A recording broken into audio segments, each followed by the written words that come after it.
నమస్తే LG TV news కి స్వాగతం. ముందుగా హెడ్లైన్స్.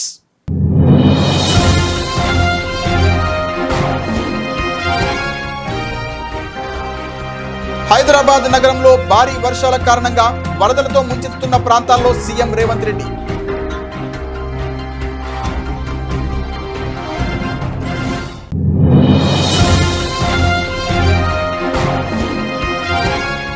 ఆదివాసీల మూలాలు దెబ్బతినకుండా అస్తిత్వం కోసం ఆదివాసీలు నిరంతరం పోరాడుతూనే ఉండాలని మంత్రి సీతక్క.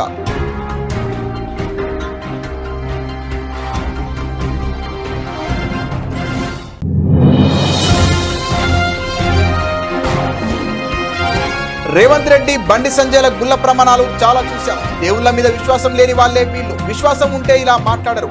ఎమ్మెల్యే జగదీష్ రెడ్డి.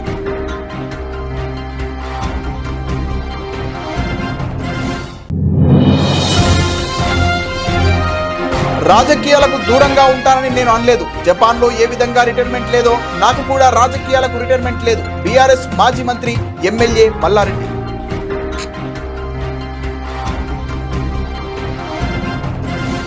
హైదరాబాద్ నగరంలో భారీ వర్షాల కారణంగా వరదలతో ముంచెత్తుతున్న ప్రాంతాల్లో ముఖ్యమంత్రి రేవంత్ రెడ్డి ఆకస్మిక తనిఖీలు నిర్వహించారు.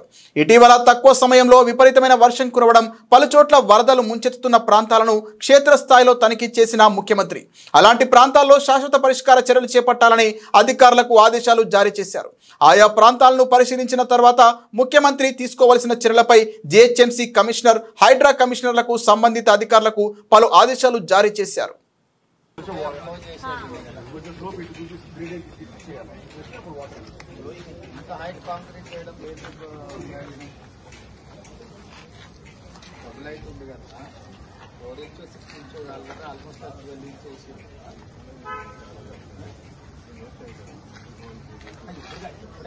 పర్పస్ మ్యాప్ ఎప్పుడు చేసిరని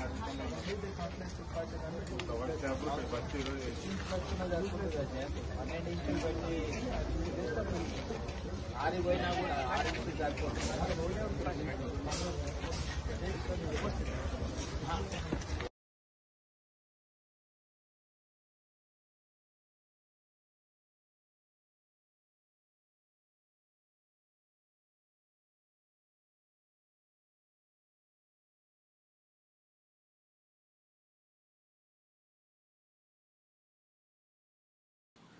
ఆదివాసీల మూలాలు దెబ్బతినకుండా అస్తిత్వం కోసం ఆదివాసీలు నిరంతరం పోరాడుతూనే ఉండాలని మంత్రి సీతక్క అన్నారు. ప్రపంచ ఆదివాసీ దినోత్సవాన్ని పురస్కరించుకొని ఓయూలో ఆదివాసీ స్టూడెంట్ ఫోరం ఎంప్లాయీస్ అసోసియేషన్ ఆధ్వర్యంలో ప్రపంచ ఆదివాసీ దినోత్సవాన్ని ఘనంగా నిర్వహించారు. ఈ కార్యక్రమానికి మంత్రి సీతక్క ముఖ్య అతిథిగా హాజరై మాట్లాడారు. ఆదివాసీలు తమ న్యాయమైన హక్కుల కోసం పోరాడాలని, ఆదివాసీల సంస్కృతి సాంప్రదాయాలను భవిష్యత్తు తరాలకు అందించాలని కోరారు. కేంద్ర ప్రభుత్వం అనుసరిస్తున్న విధానాలతో భారత రాజ్యాంగం మరుగయ్యే పరిస్థితి ఏర్పడిందని, దాంతో రాజ్యాంగ ఫలాలు అందరికీ అందకుండా పోయే ప్రమాదం ఏర్పడిందని ఆందోళన వ్యక్తం చేశారు. వీరవరితలాగానే ఈ రోజు మనకి ఒక పెద్ద దిక్కుగా ఉండి ఆదివాసీ గొంతుగా మన గొంతుకను మన సమస్యల పట్ల నిత్యము ఆదివాసీ చట్టాల పైన, ఆదివాసీ హక్కుల పైన, ఆదివాసీ సమాజం కోసం నిత్యము కొట్లాడుతూ మన సమాజం కోసము నిలబడుతున్నందుకు ప్రత్యేకమైనటువంటి ఆదివాసీ సమాజం తరఫున ధన్యవాదాలు తెలియజేస్తున్నాము. అక్క, పెద్దలు, యువకులు, విద్యార్థులు, విద్యార్థినులు, మరి వేదిక మీద ఉన్నటువంటి ప్రముఖులందరికీ పేరు పేరున పత్రికా మీడియా సోదరులకు నమస్కారం. ఎంత ఎత్తుకు ఎదిగినా మనం ఇక్కడికి రావడానికి కారణమైనటువంటి మన మూలాలు, మన జాతి యొక్క గొప్పతనం, మన కల్చర్, మన జీవన విధానాలు ఎప్పుడు కూడా మర్చిపోకుండా వాటిని కాపాడుతూ, మన మూలాలు ఉంటేనే మన అస్తిత్వం. మరి అవి మొత్తం కంప్లీట్ గా మనం మర్చిపోయినప్పుడు మనము ఆదివాసులం అని చెప్పుకునేటువంటి అవకాశం, ఐడెంటిటీ కూడా ఉండదు. కాబట్టి ఈరోజు వాటిని కాపాడుకోవాల్సిన అవసరం ఉంది. ఒక దిక్కు దేశంలో చూస్తే భారత రాజ్యాంగమే ప్రమాదంలో పడే పరిస్థితి వచ్చింది. రాజ్యాంగమే లేకుంటే మరి రాజ్యాంగం ఇచ్చినటువంటి ఫలాలు ఇంకా మనలాంటి వారికి అందనంత దూరంలోనే ఉన్నాయి. అందుకోవాల్సిన అవసరం ఉంది. ప్రభుత్వాలకు కూడా వాటిని అందించాల్సిన బాధ్యత కూడా కేంద్ర రాష్ట్ర ప్రభుత్వాలకు కూడా ఉన్నది. సో కానీ మరి దాన్ని తీసేయాలన్నటువంటి కుట్రల మధ్య ఇప్పుడు మన ఊర్లలో అభివృద్ధి జరగకున్నా దేశవ్యాప్తంగా కార్పొరేట్ కంపెనీ మనము మరి అటవీ ప్రాంతాల్లోకి వచ్చి అక్కడటువంటి వన సంపద మీద, జలం, నీళ్ల మీద, నిధుల మీద, అడవుల మీద మాత్రము వాళ్ళ యొక్క ఆక్రమణ కొనసాగిస్తుంది. దాన్ని ప్రశ్నిస్తే మరి అనేక రూపాలలో ఆదివాసీ బిడ్డలు చంపబడుతున్నటువంటి విషయం కూడా మనందరికీ తెలుసు. కాబట్టి వీలైనంత వరకు మన గొంతుక, మన సమస్యలను, మన విషయాలను ఎప్పటికప్పుడు ప్రస్తావిస్తూ మన అడిగేదన్నీ కూడా రాజ్యాంగంలో ఉండేటువంటివి అడుగుతున్నాం. కానీ రాజ్యాంగం తెలియనటువంటి వాళ్ళు, రాజ్యాంగంలో పొందుపరచబడ్డటువంటి హక్కులు తెలియనటువంటి వాళ్ళు చాలా మంది మనం ఇది అడిగితే వీళ్ళు అతిగా ఆలోచిస్తున్నారు, వీళ్ళు ఇంకొక రకంగా మాట్లాడుతున్నారు అనే పరిస్థితి వస్తూ ఉంది. కాబట్టి ఇక్కడ మన స్టూడెంట్స్కి అందరికీ రేవంత్ రెడ్డి, బండి సంజయ్ల గుళ్ళ ప్రమాణాలు చాలా చూసాం. దేవుళ్ళ మీద విశ్వాసం లేని వాళ్ళే వీళ్ళు. విశ్వాసం ఉంటే ఇలా మాట్లాడరు. బండి సంజయ్ వాళ్ళ కుటుంబంలోని అందరినీ తీసుకెళ్లి గుడిలో ప్రమాణం చేస్తాడా? చిల్లర మాటలు మాట్లాడమంటే మాట్లాడతాడు. సమాధానాలు లేనప్పుడే గుళ్ళు ప్రమాణాలు అని అంటారు జగదీష్ రెడ్డి. రాజకీయాలలో సమాధానాలు లేని వాళ్ళు, తప్పించుకోవాలనుకున్న వాళ్ళు మాత్రమే ఈ గుళ్ళు వీళ్ళు ప్రమాణాలు మాట్లాడతారు. రేవంత్ రెడ్డి, బండి సంజయ్ల గుళ్ళ ప్రమాణాలు మనం చాలా చూసినాం. డేట్లు, తారీఖులు పెట్టిండు, అన్ని పెట్టిండు, దస్తావేజులు ఇచ్చిండ్రు, అన్ని చేసిండ్రు. దేవుళ్ళ మీద ప్రమాణాలు చేసి చివరికి ఏం చేసారో మనకు తెలుసు. అస్సలు దేవుళ్ళ మీద విశ్వాసం లేని వాళ్ళు ఎవరు ఉన్నారంటే వాళ్ళే. ఈ దేవుళ్ళ గురించి ఎక్కువ మాట్లాడేటోళ్ళే దేవుళ్ళ మీద విశ్వాసం లేని వాళ్ళు. వీళ్ళు ఉంటే అట్లా మాట్లాడారు. వాస్తవానికి వస్తాడా బండి సంజయ్? పొమ్మని ఏ గుడికి పోయి పిల్లలు తీసుకొని పోయి, ఆయనకు మా పిల్లలు ఎంతమంది ఉన్నారో వాళ్ళు మనవలు మనవరాలు ఉన్నారో తీసుకొని పోయి ప్రమాణం చేయమని కేటీఆర్ఏ చేయించిండు అని చెప్పి, కేటీఆర్ఏ ఈ ట్యాపింగ్ చేయించిన ప్రమాణం చేయమంటే బండి సంజయ్ చూద్దాం. ఎందుకు చెత్త మాటలు, చెత్త ముచ్చట్లు? ఏదైనా ఉంటే బాధ్యత అయితే ఉండాలి, బాధ్యత అయిన మాటలు ఉండాలి తప్ప ఈ చిల్లర మాటలు, బూతు మాటలతోని ప్రజల కడుపులు నిండవు. ఇది రాజకీయాల్లో పనికొచ్చే. రాజకీయాలకు దూరంగా ఉంటానని నేను అనలేదు. జపాన్లో ఏ విధంగా రిటైర్మెంట్ లేదో నాకు కూడా రాజకీయాలకు రిటైర్మెంట్ లేదు. ఓ జర్నలిస్ట్ మిత్రుడు అడిగిన ప్రశ్నకు సమాధానం ఇచ్చాను. నేను విద్యా సంస్థలు దేశమంతా ఓపెన్ చేస్తానన్నాను. రాజకీయాలను వదిలేస్తా అని అనలేదు. బీజేపీలోకి, తెలుగుదేశంలోకి నేను వెళ్ళడం లేదని, బీఆర్ఎస్లోనే కొనసాగుతానని చెప్పాను. బీఆర్ఎస్ మాజీ మంత్రి, ఎమ్మెల్యే మల్లారెడ్డి. రాజకీయాలకు దూరం అన్నారు కదా సార్, వారసత్వం మీద నాకు కొనసాగిస్తారా? దూరం ఏమి నేను అనలేదయా. నిన్న వాళ్ళు ఏదో రాంగ్ తోటి మెసేజ్ తోటి స్పీడ్ లో పోయారు. కానీ రాజకీయంలో రిటైర్మెంమెంట్ ఉండదు. యాది పెట్టుకో, రాజకీయంలో రిటైర్మెంట్ ఉండదు. నేను విద్యా సంస్థలు దేశం అంతా ఓపెన్ చేస్తా అని చెప్పినా. రాజకీయంలోకి నువ్వు ఒక ఆయన అడిగిండు, విలేకరు తమ్ముడు అడిగిండు ఏంటంటే, నువ్వు బీజేపీలోకి పోతావా, తెలుగుదేశంలో పోతావా అని అడిగితే, నేను ఏ దేశంలో పోను, ఏ పార్టీలో పోను, నేను ఇంకా నాకు 3 ఏళ్లు ఉంది, 73 సంవత్సరాలు ఉంది అని చెప్పిన. జపాన్లో రిటైర్మెంట్ లేదు, నాకు కూడా రిటైర్మెంట్ లేదు. హబ్సిగూడలోని స్ట్రీట్ నెంబర్ 8 బృందావన కాలనీలో Kanchipuram Kamakshi wedding silk centre ను మల్కజ్గిరి ఎంపీ ఈటెల రాజేందర్ ఘనంగా ప్రారంభించారు. ఈ సందర్భంగా ఈటెల రాజేందర్ మాట్లాడుతూ, హబ్సిగూడలో నాణ్యతతో కూడిన పట్టు వస్త్రాలను వినియోగదారులకు అందించేందుకు కాంచీపురం కామాక్షి సిల్క్స్ ను ఏర్పాటు చేయడం ఎంతో అభినందనీయమన్నారు. ఈ షాపులో 2000 నుంచి 1 లక్ష వరకు చీరలు అందుబాటులో ఉన్నాయని, ఈ అవకాశాన్ని నగర ప్రజలు సద్వినియోగపరచుకోవాలని కోరారు.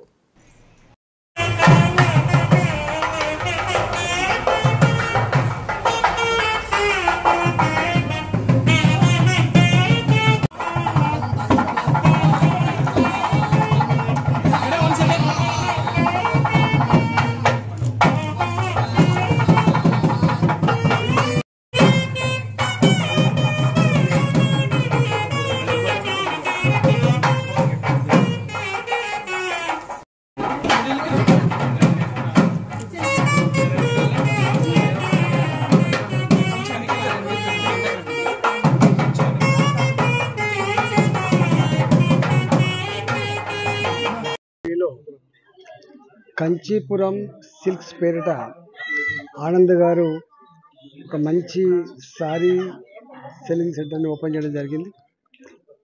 హైదరాబాద్ నగరంలో ఇవాళ అన్ని ప్రాంతాలకు సంబంధించినటువంటి రెడీమేడ్ దుస్తులు కానీ, చీరలు కానీ అందుబాటులో ఉండే నగరంగా పేరు పొందింది.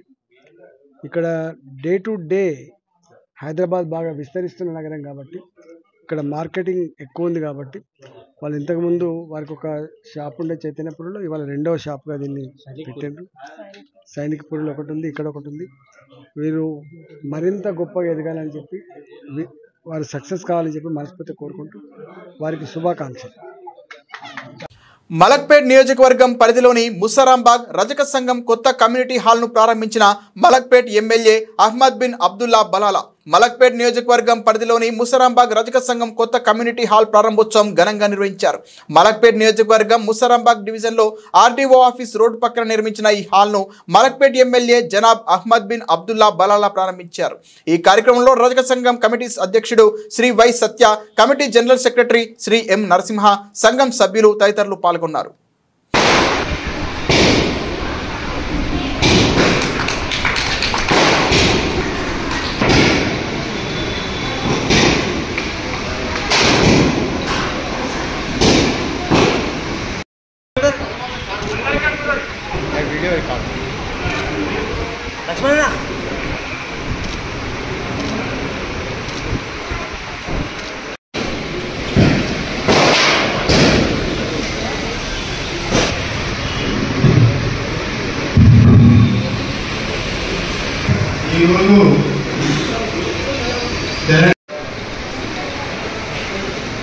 అన్న ఇక్కడ నిల్చో.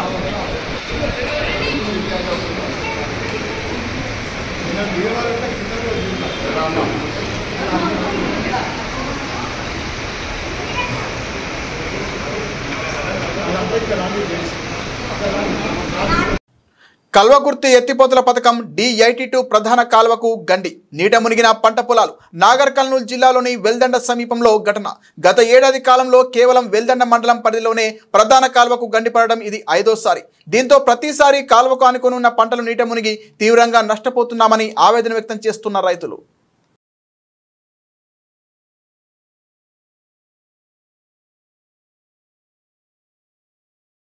ప్రభుత్వ ఉద్యోగాల కోసం కాలయాపన కన్నా స్వయం ఉపాధితో అభివృద్ధి చెందాలి. చిన్న పెట్టుబడులతో భవిష్యత్తులో పై స్థాయికి ఎదగాలి. మాజీ ఎమ్మెల్యేలు బొల్లం మల్లయ్య యాదవ్, శానంపూడి సైదిరెడ్డి. యువత స్వశక్తితో ఎదగాలని కోదాడ మాజీ ఎమ్మెల్యే బొల్లం మల్లయ్య యాదవ్, హుజూర్నగర్ మాజీ ఎమ్మెల్యే శానంపూడి సైదిరెడ్డిలు అన్నారు. ఆదివారం సూర్యాపేట జిల్లా కోదాడ పట్టణంలో కోర్టు ఎదురుగా ఏర్పాటు చేసిన లూలు ఫ్యాషన్ స్టోర్ను వారు ప్రారంభించి మాట్లాడారు. ప్రభుత్వ ఉద్యోగాల కోసం యువత ఎదురు చూస్తూ కాలయాపన చేయడం కంటే స్వయం ఉపాధి అవకాశాలు కల్పించుకోవడం మేలన్నారు. చిన్న పెట్టుబడులతో వ్యాపారాన్ని ప్రారంభించి భవిష్యత్తులో పై స్థాయికి ఎదగాలన్నారు. తాము ఉపాధి పొందడంతో పాటు మరికొంతమంది నిరుద్యోగ యువతకు ఉపాధి అవకాశాలు కల్పించాలన్నారు. ట్రెండ్కు సరిపోయే విధంగా నాణ్యమైన వస్త్రాలను విక్రయించి వ్యాపారాన్ని అభివృద్ధి చేసుకోవాలన్నారు. నిరుద్యోగ యువతకు తమ సహాయ సహకారాలు ఉంటాయన్నారు. ఈ కార్యక్రమంలో లూలు ఫ్యాషన్ స్టోర్ యజమాని కార్తిక్ తదితరులు పాల్గొన్నారు.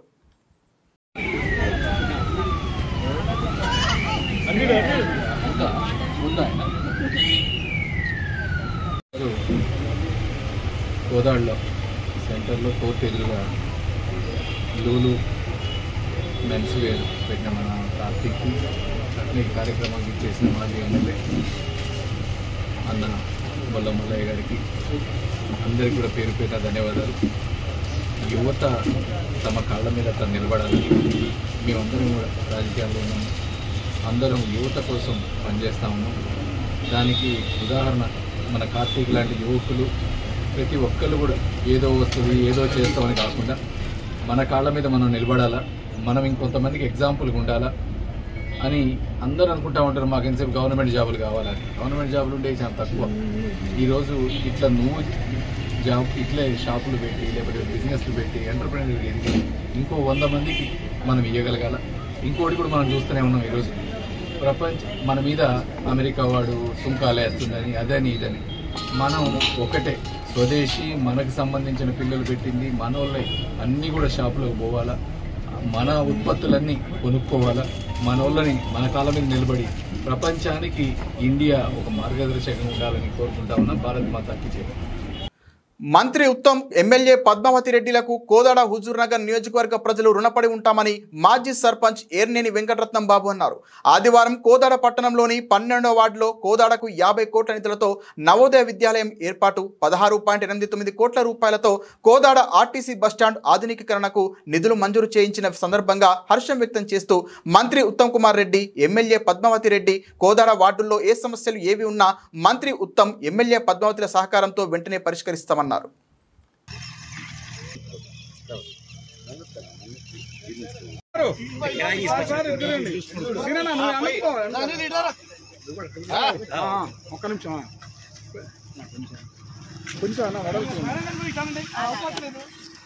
ఒకసారి ఇంకా అవతల బట్టి రాజా ఇంకొద్ది రాని రాజా ఇంకొద్ది కాను ఏం కాదు. మొన్న కురిసిన భారీ వర్షానికి చెరువు పైతటి భాగంలో చాలా దెబ్బతిన్నాయని పరిశీలన చేసి రోడ్లు లేవు మరి ఇక్కడికి రావడం జరిగింది. మరి మేడం గారు కానీ మన మంత్రి ఉత్తమ్ కుమార్ రెడ్డి గారు కానీ కోదాడ నియోజకవర్గానికి అధిక నిధులు తీసుకొచ్చి అభివృద్ధి చేయడానికి వారి వంతు వారు కృషి చేస్తూ ప్రజలను కూడా భాగస్వామ్యం చేస్తూ జరుగుతుంది. మరి ఇక్కడ నవోదయ స్కూల్కి 19 ఎకరాలు తీసుకుంటమే కాకుండా దానికి దాదాపు 60 కోట్లు మరి శాంక్షన్ కూడా చేసి ఆ స్కూల్ కూడా ప్రారంభం చేయడానికి సిద్ధపడుతుంది. అలాగే గవర్నమెంట్ హాస్పిటల్, 100 పడకల హాస్పిటల్, మరి అదేవిధంగా శ్రీరంగపురం స్కూల్లో కూడా ఒక హాస్పిటల్ జరుగుతుంది. త్వరలో కోదాడ ప్రజలకి సిటీ స్కాన్ కూడా అందుబాటులోకి వస్తుంది. మరి దాన్ని కూడా నారాయణ గారు, మంత్రి గారు, ఆరోగ్య శాఖ మంత్రి గారు భారీ ఎత్తున ప్రారంభోత్సవం చేయడానికి సన్నద్ధులు అవుతున్నారు. మరి ఎన్ని ప్రజలు కూడా దృష్టిలో పెట్టుకోవాలి. గతంలో చేసిన ఎమ్మెల్యేలు ఎన్ని కోట్లు తీసుకొచ్చారు, ఎంత అభివృద్ధి అయింది, ఇప్పుడు వచ్చిన ఎమ్మెల్యే ఎన్ని కోట్లు తీసుకొస్తుంది, ఎంత అభివృద్ధి అవుతుంది అనేది మనం ఆలోచించుకున్నట్టయితే వ్యక్తిగతంగా అందరికీ ఉపయోగపడవచ్చు, పడకపోవచ్చు. కానీ వాళ్ళు చేసే పనులన్నీ కూడా శాశ్వతంగా అందరికి ఉపయోగపడేవి. గవర్నమెంట్ హాస్పిటల్ కానివ్వండి, శ్రీరంగపురం హాస్పిటల్ కానివ్వండి, స్కూల్స్ కానివ్వండి, వాళ్ళు చదువుకుంటేనే ఏదైనా మనగడ ఉంది పిల్లలు. మరి వాళ్ళ పిల్లల కోసం, చదువు కోసం ఎంతో కృషి చేసి మరి ఇక్కడ నవోదయ స్కూల్ పెట్టడమే కాకుండా చిలుకూరులో కూడా మరి ఆ గుట్టల దగ్గర ఒక స్కూల్ ఏర్పాటు చేయడం జరుగుతుంది, ఇంటిగ్రేటెడ్ స్కూలు. మరి అదేవిధంగా అన్ని శాఖలను కూడా సమన్వయం చేసి ప్రతి నెల మీటింగ్ పెట్టి జరిగిన అభివృద్ధి కార్యక్రమాలు, జరగబోయే అభివృద్ధి గురించి కూడా చర్చించి మరి ఏ ప్రాముఖ్యత ఇవ్వాలనేది కూడా మేడం గారు ఆలోచన చేసి చేయడం జరుగుతుంది.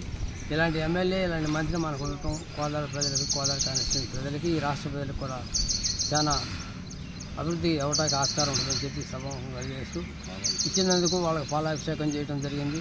అలాగే మా అందరి తరఫున, కోదాడ ప్రజల, పట్టణ ప్రజల తరఫున మరి ఎమ్మెల్యే గారికి, మంత్రి గారికి మరి హృదయపూర్వక నమస్కారాలు తెలియజేస్తూ సెలవు.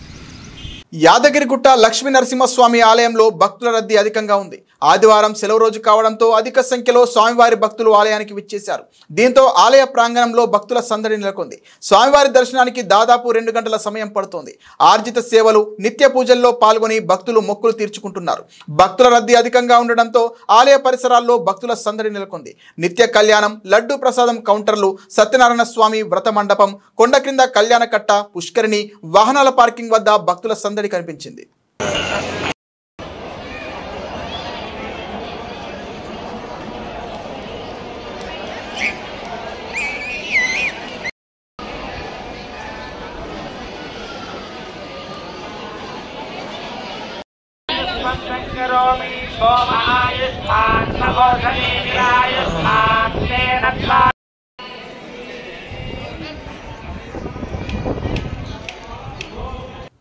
ఆదివాసీల ఐక్యత వర్ధిల్లాలి. ప్రపంచ ఆదివాసీ దినోత్సవం సందర్భంగా భద్రాచలం పట్టణంలోని అంబేద్కర్ సెంటర్ నందు ఆదివాసీ అమరవీరుల విగ్రహాల వద్ద బీజేపీ రాష్ట్ర కౌన్సిల్ సభ్యులు కుంజ ధర్మ ఆదివాసీల సంస్కృతి సాంప్రదాయాల రక్షణలో ప్రతి గిరిజనుడు ముందుండాలని పిలుపునిచ్చారు. ఆదివాసీలు ఐక్యతతో వారి హక్కులను పోరాడాలని తెలియజేశారు. సో ఈరోజు మా అందరికీ చాలా మంచి రోజు. ఎందుకంటే ఐక్యరాజ్య సమితిలో 1982లోనే జనాభా నగరంలో కూర్చొని మొత్తాన్ని కూడా ప్రపంచ హెడ్ ఐక్యరాజ్య సమితి వాళ్ళు మొత్తం నిర్ణయించుకున్నారు. ఈరోజు ఆదివాసులకు అవకాశం ఇవ్వాలని, వాళ్ళకు శుభం కలగాలని, వాళ్ళ చట్టాలు, వాళ్ళకు ఉండే హక్కులు మొత్తం కూడా మేలు జరగాలని పద్ధతిలో ఈరోజు మాకు గుర్తించారు. ఎందుకంటే మేము కొండ కోణంలో ఉంటారు, మా వాళ్ళు ప్రధానంగా అడవులో ఉంటారు. వాళ్ళకి అటవీ సంపద, పోడు భూమి తప్ప వేరే ఆధారాలు లేవు. అలాంటి భూమి చేసే వాళ్ళని అలాంటి వాళ్ళని మొత్తం గుర్తించి ప్రపంచంలో 203 దేశాలు ఉంటే ఒక అంటార్టిక్ ఖండం తప్ప మిగతా 6 ఖండాలు మొత్తం కూడా ఆదివాసులు ఉన్నారు. ఎక్కడ చూసినా ఆదివాసులు ఉన్నారు. అసలు ఇంగ్లీషు ఆదివాసులు మాట్లాడేవాళ్ళు మొట్టమొదటిసారి. అమెరికాలో ఇంగ్లీషు మాట్లాడేది ఆదివాసులు. అది ప్రపంచ భాషగా మారిపోయింది. అంత శక్తి సామర్థ్యం గల వ్యక్తులు. అలా ఏంటంటే ఏ ఖండంలో ఉన్నా ఏ దేశంలో ఉన్నా కూడా ఆదివాసులు మొత్తం కలిసి ఈరోజు కలిసికట్టుగా ఆదివాసుల దినోత్సవం చేయాలని చెప్పేసి ఇవాళ ప్రపంచవ్యాప్తంగా మాకు ఈ అవకాశం కల్పించారు. అందుకనే మా వాళ్ళు కూడా రకరకాల పార్టీలు వెనక రకరకాల మతాల వెనక రకరకాల ప్రాంతాల్లో రకరకాల గిరిజన సంఘంలో ఉన్నారు.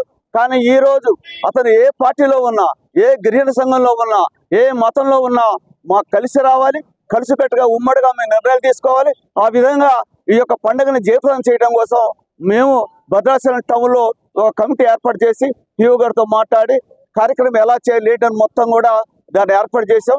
ఇప్పుడు ఇక్కడ అనంతరం అక్కడ మన రాజ్యాంగ నిర్మాత అంబేద్కర్ గారి దగ్గర కూడా పూలమాల వేస్తారు. ఆ ఎల్లేదారిలో కూడా దుర్గావతి గారి దగ్గర కూడా పూలమాల వేస్తారు. అదేవిధంగా అక్కడ కుబరం భీముకి దగ్గర కూడా పూలమాల వేస్తారు. ఆ తర్వాత గిరిజన భవన్లో మేము గుమ్మడిగా కలిసి మీటింగ్ పెట్టుకుంటాం. మీటింగ్ తర్వాత ఏంటంటే మా సాంస్కృతిక కార్యక్రమాలు రేలపాటలు, డోలి ఆటలు, డోలు కొయ్యల ఆటలు, ఇంకా రకరకాల ఆటలు పాటలతోని మా యొక్క సభను ముగిస్తామని చెప్పేసి మీకు తెలియపరుస్తూ ఉన్నాను. Bhadrachalam auto JAC, CPI ML, mass line party, CPI పార్టీల ఆధ్వర్యంలో అంబేద్కర్ సెంటర్, పాత మార్కెట్ సెంటర్లో గల మన్యం వీరుల విగ్రహాలకు పూలమాలలు వేసి నివాళులర్పించారు. ఈ సందర్భంగా CPI ML, mass line party, CPI జిల్లా కమిటీ సభ్యులు సాధనపల్లి సతీష్, మునిగేల శివప్రశాంతులు మాట్లాడుతూ ప్రపంచ ఆదివాసీ దినోత్సవం ఐటీడీఏ పరిధిలో మాత్రమే అధికారికంగా జరుపుతున్నారని వారన్నారు. ఈ కార్యక్రమంలో జేఏసీ అధ్యక్షులు శంకరన్న, శ్రీనివాస్, సురేష్, పాషా, సిపిఐ నాయకులు కొక్కిరేని అశోక్ కుమార్, యేసు తదితరులు పాల్గొన్నారు. ఈరోజు ప్రపంచ ఆదివాసుల దినోత్సవంగా ప్రకటించినటువంటి ప్రభుత్వాలు ఏవైతున్నాయో ఈరోజు భారతదేశంలో ప్రపంచంలో ఉన్నటువంటి ఆదివాసీ దినోత్సవంగా ఆగస్టు 9వ తారీఖు ప్రకటించారు. సంతోషకరం. అయినప్పటికీ ఈ ఒక్కరోజు మాత్రమే ఐటీడీఓ పరిధిలో మాత్రమే ఈరోజు ఆదివాసీ దినోత్సవం మాత్రమే జరుగుతుంది. మండల కేంద్రాలలో ఎంపీడీఓలు, ఎంఆర్ఓలు సంబంధించిన దాంట్లో ఇన్సెట్ తీసుకొని ఖచ్చితంగా మండల కేంద్రాలలో అధికారికంగా ప్రకటించాల్సినంత అవసరం ఉంది ఆదివాసీ దినోత్సవాన్ని. ఈ ఆదివాసీ దినోత్సవంగా ఒక్కరోజు పండుగ చేసుకొని మాత్రమే వదిలేస్తా ఉన్నారు. ఈ రోజు ఏజెన్సీలో ఆదివాసీలకు సంబంధించినటువంటి పడుతున్నటువంటి బాధల మీద ఏ రాష్ట్ర ప్రభుత్వం కానీ ఏ భారతదేశ ప్రభుత్వం కానీ పట్టించుకోని పరిస్థితి. రాష్ట్రంలో ఉన్నటువంటి ఆదివాసీకి సంబంధించినటువంటి ఏజెన్సీ మొత్తంలో కూడా ఈ రోజు ఒక పక్క ఆగస్టు 9వ తారీఖు మాత్రమే ఆదివాసీ దినోత్సవాన్ని పండుగ చేసుకోమని చెప్పేసి ఒక రోజు మాత్రం చేస్తా ఉన్నారు. తర్వాత ఆదివాసీలకు సంబంధించినటువంటి సమస్యలు మాత్రం పట్టించుకునే పరిస్థితి లేదు. ఆదివాసీలు చేస్తున్నటువంటి జరుగుతున్నటువంటి చట్టాన్ని లూటీ చేస్తూ ఉంటే పట్టించుకునే పరిస్థితి లేదు. ఎస్సీ అట్రాసిటీకి సంబంధించినటువంటి కేసుని ఒక పక్క నీరుగారుస్తూ ఉంటే కనీసం అదే అధికారులు మాత్రం పట్టించుకునే పరిస్థితి లేదు. ఆదివాసీల పేర్లతో టెండర్లు వేసి ఇసుక ర్యాంపులు, అట్లాగే వైన్ షాపులు సంబంధించినటువంటి టెండర్లు ఒక్కరోజు మాత్రం ఆదివాసీలు కనబడుతూ ఉన్నారు తప్ప ఇతర దానికి సంబంధించినటువంటి సమస్యల మీద కానీ కోడి మీలు కొట్టాలి ఇవ్వాలన్నా, వాళ్ళకి మౌలిక సదుపాయాలు కల్పించాలన్నా, కరెంట్ అయినా లైట్ అయినా, అట్లాగే వాళ్ళ జీవనోపాధికి అభివృద్ధి కావాలని చెప్పేసి మాత్రం ఆదివాసులు కనబడట్లేదు. కాబట్టి ఖచ్చితంగా ఈ సమస్య మొత్తం మీద ఒక్కరోజు పరిష్కారం అవసరం ఉంది. రాష్ట్ర ప్రభుత్వం తీసుకోవాలి. అట్లాగే ఈ ఆదివాసీ ఐటీడీఏ పరిస్థితి కలుగుతుంది కాకుండా మండల కేంద్రాల్లో ఎంఆర్ఓలు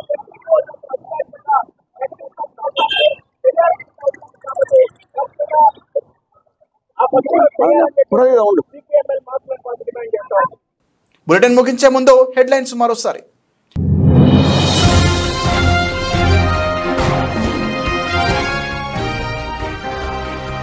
హైదరాబాద్ నగరంలో భారీ వర్షాల కారణంగా వరదలతో ముంచెత్తుతున్న ప్రాంతాల్లో సీఎం రేవంత్ రెడ్డి.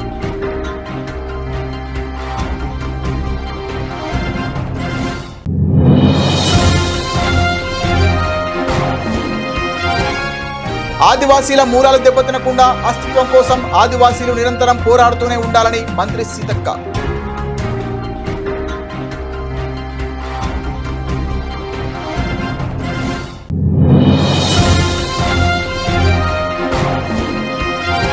రేవంత్ రెడ్డి బండి సంజయ్ల గుల్ల ప్రమాణాలు చాలా చూశాం. దేవుళ్ళ మీద విశ్వాసం లేని వాళ్ళే వీళ్ళు. విశ్వాసం ఉంటే ఇలా మాట్లాడరు. ఎమ్మెల్యే జగదీష్ రెడ్డి.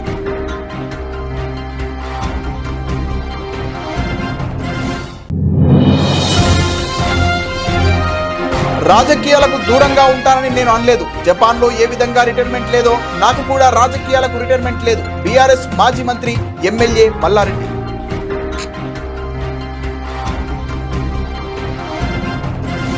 ఇది ఇవాల్టి బులెటిన్. మరిన్ని వార్తల సమాహారంతో మళ్ళీ కలుద్దాం. నమస్తే.